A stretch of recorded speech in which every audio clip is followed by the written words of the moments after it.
Ayan, kamusta mga ka-OB? Magandang araw sa inyo. Magandang araw sa ating lahat. Bali ngayon, magawa tayo ng pork tocino. Try natin kung marunong tayong gumawa. Bali meron ako rito pork shoulder. Ito yung gagamitin natin pang tocino. Homemade tocino.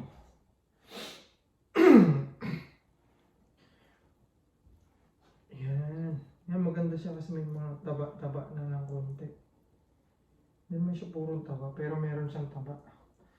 So, ipa-flat ko lang to. Slicein natin.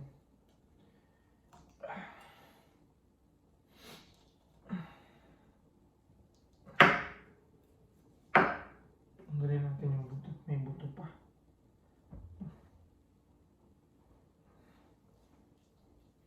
Tapos tinanggal ko rin pala yung ano nito, yung tawag dito, yung balat. May balat kasi to. Tinanggal ko na kanina. So yun, hiwain lang natin siya. Hindi naman sobrang nipis. Sakto lang. Yan, siguro mga ganyang kanipis. Yan, ano yan? Yan.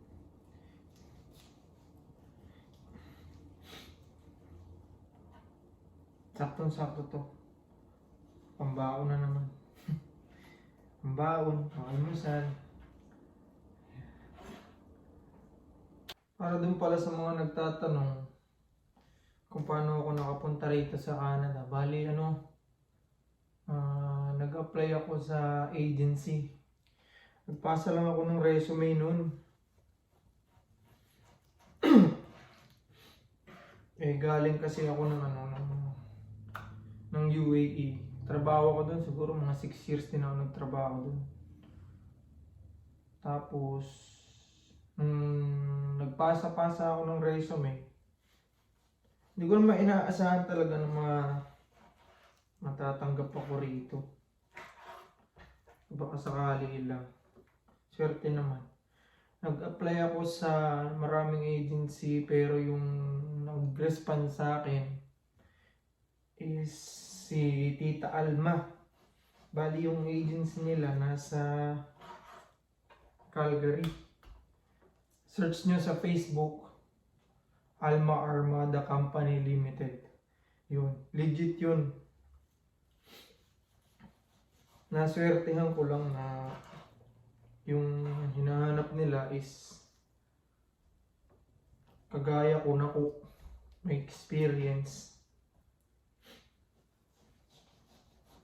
Ayun, tanggap naman ako. Bali, pag land ko rito, ang permit ko is work permit. Valid for 2 years yun.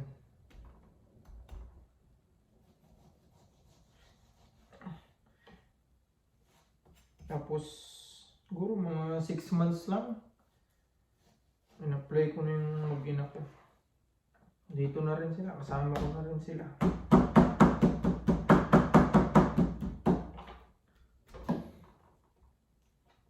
So ngayon, maka-apply na kami ng PR. Wala pang 2 taon. Ni-apply na namin. Nag-aantay na lang tayo ng resulta.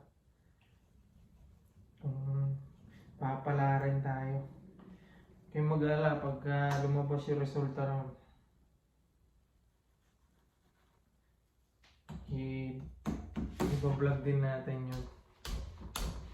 Ayan, so tapos ko nang hiwain lahat yung baboy. Ito na siya.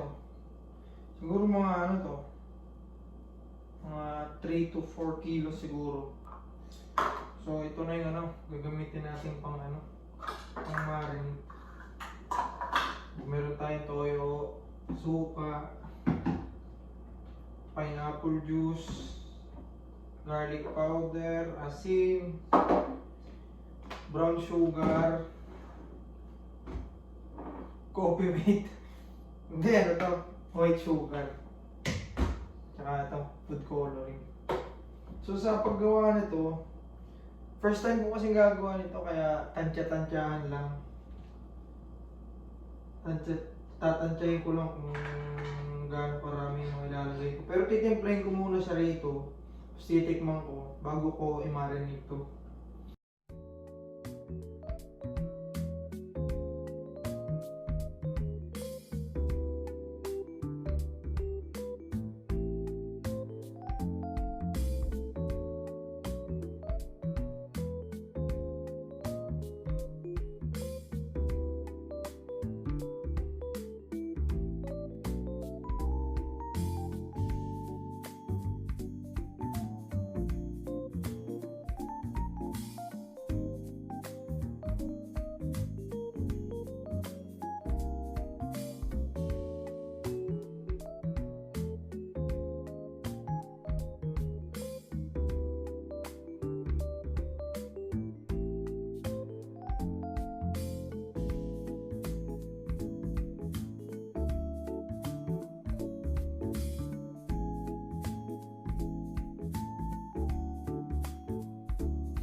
Yan, tapos ko na yung pang-marinate. Bali, bababad na lang to ng at least siguro 24 hours para mas malasa talaga. Pero bago ko ibabad to, shoutout ko muna yung bayaw ko dyan sa Saskatchewan, si Tanggol. Happy birthday, bayaw! JP Lahara, happy birthday, bayaw! Tsaka kay ano pala, sa kumare ko dyan sa Pilipinas, si Janet Mosquera. Ito na yung shoutout ko sa'yo.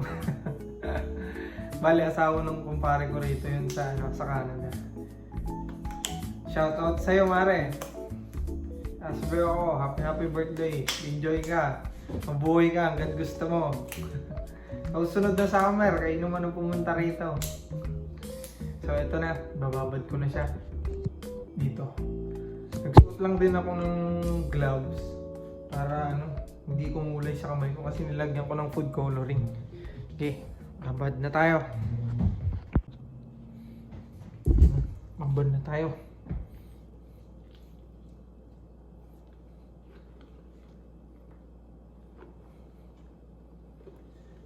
Sana masarap.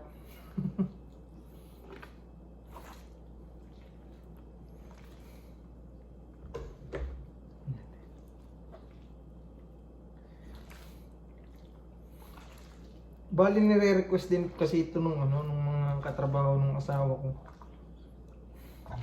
Kasi nung nakaraan, mga ginagawa ko, tosino, embutido, yan.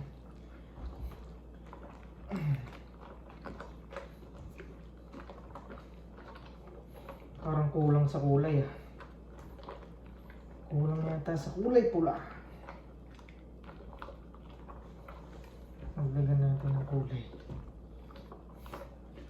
Parang appetizing kasi pagka kulay red eh.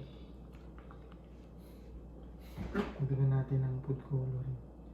Food safe naman to kaya okay lang. Yan na, kumulay na sa kamay ko. Tagas kasi. Yan o.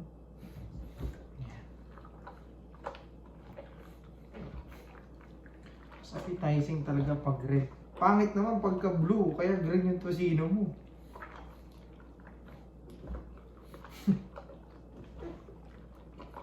Walang kumain pagka blue, kaya green yung tosino mo. Yan.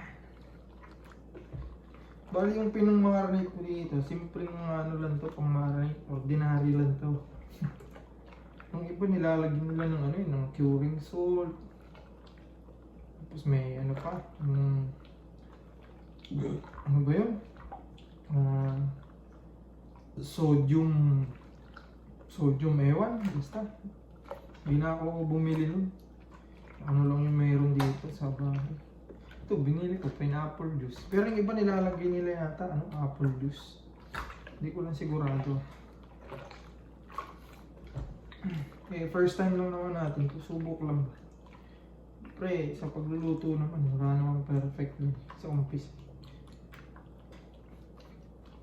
Subok lang muna ito. Tapos lalagay lang natin ito dyan sa fridge. Hanggang 24 hours. Sa susunod na vlog, titikman na natin to. Siguro bukas. Malalaman natin kung ano yung lasa nito. Kung pasado ba o bagsak.